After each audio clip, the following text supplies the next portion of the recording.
All right, guys. So as you can see, I have Pro Tools open, and there's our input, and I have channel 3 selected. We're gonna put input monitoring, and we already have phantom power. So let's see if we get signal.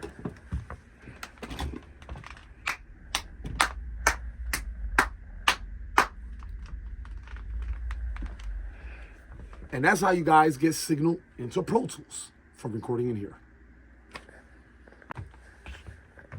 Alrighty, guys, let me show you how to send your signal to the hearback so your artists can feel real comfortable while listening to their music so they can perform really good.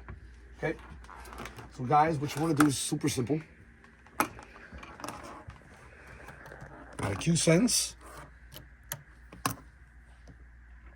to our hearbacks inputs. Okay. Now that's the easy part. Now this is where things could get a little tricky and dicey. All right, so I want you guys to pay attention to this point. So we have our track imported. All right, and that's what our artist needs to listen to. Let me give you a quick pointer. If you look over here, is our hearback. Nothing is being sent to our artist. So let me show you how to fix that. Okay, so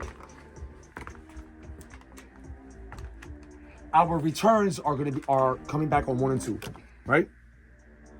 So on the same channels of your returns, what you guys are gonna do is go to our cues. Remember, our hearback is connected to our cues. So you can pan your cues. And we want the signal to hit pre. And now here's the kicker. To activate it, I need you to press these down.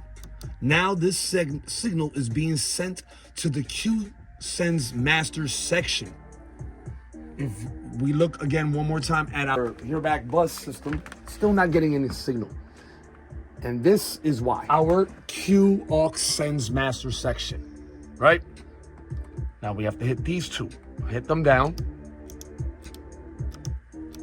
Turn it up. Now your signal, any signal that's on either your aux 1, 2, 3, or 4, or on your cues are now being sent to the hearback. Signal to your artist through the hearback.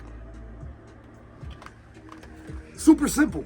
Again, if you are recording in this room with your artist, this is where you're gonna plug in your hearback. We already have signal being sent. Send it here. Connect. And you want to see that light. If you don't see that light, the hearback system is off.